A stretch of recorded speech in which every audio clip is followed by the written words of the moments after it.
Hello. Today I'm going to talk about my favorite plank other than a push-up. It's the push plank. And I love it because it teaches you to find the plank rather than just holding it. It teaches you to find it, right? And find the position. And that translates to other things like lifting stuff, right? And I'll show you how in a minute. But basically a push plank is this, right? It's the concept of sitting back on your heels, picking up your head, getting a nice tight spinal position, long spinal position, and then coming into that hip extension and that plank position, right? This is obviously on knees. It's the easiest of the push planks. My toes are together, my knees are apart, right? It's rather gentle exercise. I do it every morning as a warm-up. But for my students who have a hard time finding plank position, this has been the most successful way of teaching them, right? And again, I teach to get the hips as close to the hands as possible, the head as far forward as possible without dropping towards the floor. That's basically the cue I give, right? Now, of course, if we want to start moving into more flexibility, more mobility for the squat pattern, we get our toes down on the ground and try to get all the toes on the ground, all 10 toes. All 10 toes in the back, big circles in the hands in the front, right? And then once that's easy, right?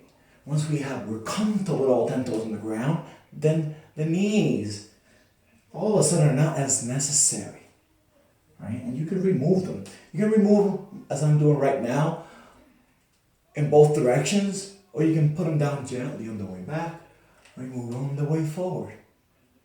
Gently on the way back, remove on the way forward. And if you're wondering, oh, my wrist can't get there. Well, definitely not at first, right? Or I can't sit here.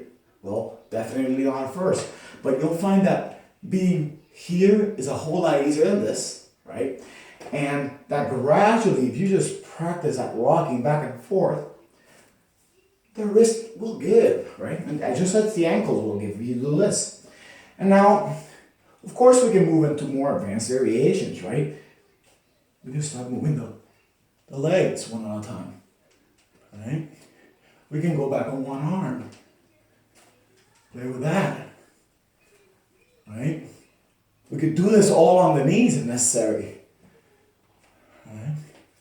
Kind of get some contralateral crawling type action. And it's all versions of that push plank idea, rocking into the plank. As I said, why do we need that? Well, because when you're lifting heavy, right? Especially lifting heavy and explosively, well, other than it makes us good at the push-up, but let's say I'm doing a kettlebell swing. Just grab this like kettlebell right here. I'm doing a kettlebell swing. I'm going to swing back and drive forward. And every time I come forward, I want to be in that tight plank position so I don't lean back.